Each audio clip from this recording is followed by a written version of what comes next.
Shalom kekasih-kekasih Tuhan. Pagi hari ini kembali kita membaca dan merenungkan firman Tuhan dengan judul Rindu akan Tuhan. Selasa edisi Kitab Mazmur bersama dengan saya Fani Paendong. Mazmur pasal 41 sampai dengan pasal 42. Untuk pemimpin biduan, Mazmur Daud. Berbahagialah orang yang memperhatikan orang lemah. Tuhan akan meluputkan dia pada waktu celaka. Tuhan akan melindungi dia dan memelihara nyawanya, sehingga ia disebut berbahagia di bumi. Engkau takkan membiarkan dia dipermainkan musuhnya. Tuhan membantu dia di ranjangnya pada waktu sakit. Di tempat tidurnya kau pulihkan sama sekali dari sakitnya. Kalau aku, kataku, Tuhan, kasihanilah aku, sembuhkanlah aku, sebab terhadap Engkaulah aku berdosa. Musuhku mengatakan yang jahat tentang aku. Bilakah ia mati dan namanya hilang lenyap? Orang yang datang menjenguk berkata dusta, hatinya penuh kejahatan. Lalu ia keluar menceritakannya di jalan. Semua orang yang benci kepadaku berbisik-bisik bersama-sama tentang aku. Mereka merancangkan yang jahat terhadap aku. Penyakit jahanam telah menimpa dia. Sekali ia berbaring, takkan bangun-bangun lagi.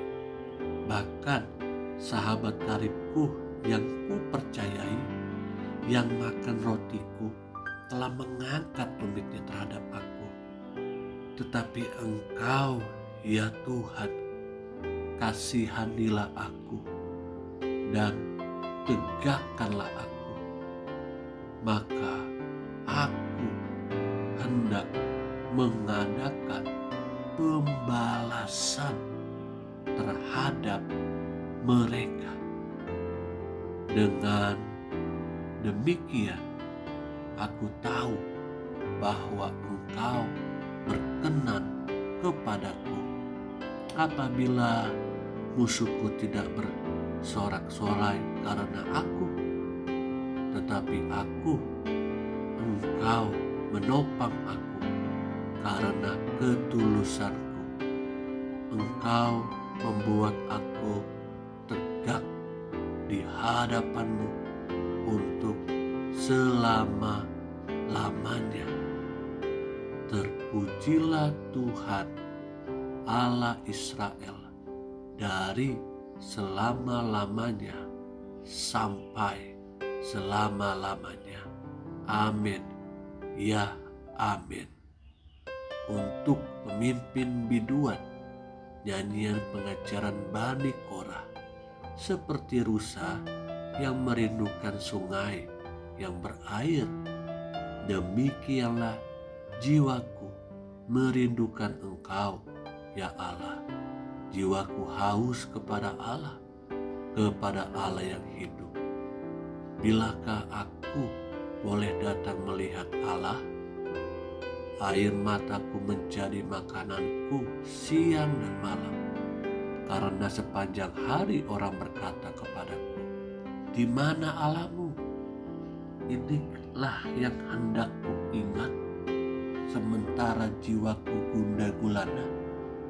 Bagaimana aku berjalan maju dalam kepadatan manusia, mendahului mereka melangkah ke rumah Allah dengan suara sorak-sorai dan nyanyian syukur dalam keramaian orang-orang yang mengadakan perayaan. Mengapa engkau tertekan hai jiwaku dan gelisah di dalam diriku, berharaplah kepada Allah, sebab aku akan bersyukur lagi kepadanya, penolongku dan Allahku.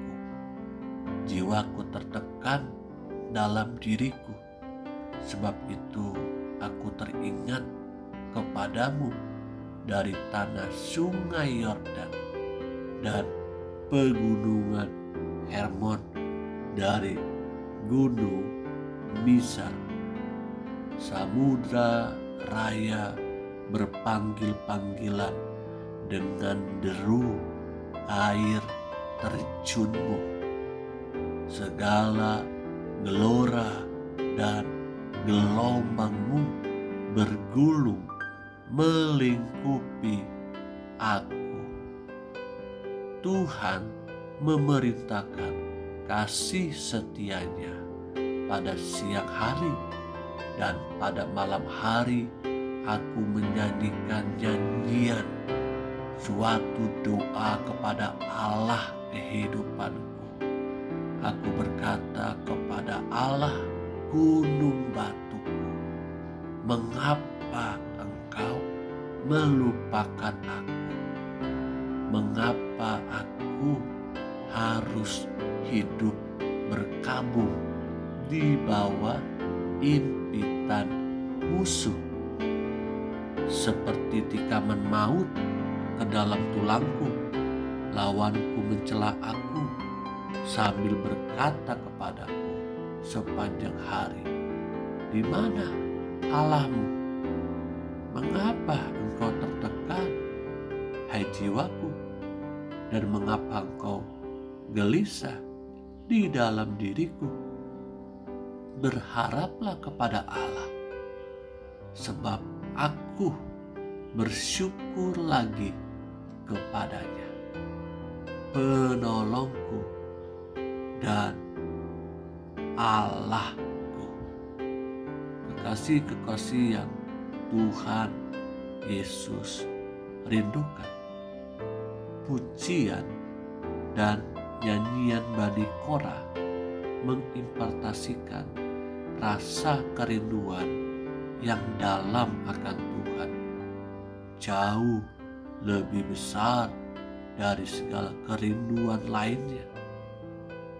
Di sini kita bisa melihat dalam kedua pasal ini. Pasal yang pertama tadi mengatakan bahwa sebuah kerinduan untuk sembuh dari penyakit. Namun pasal yang kedua ini bicara tentang kerinduan akan Tuhan.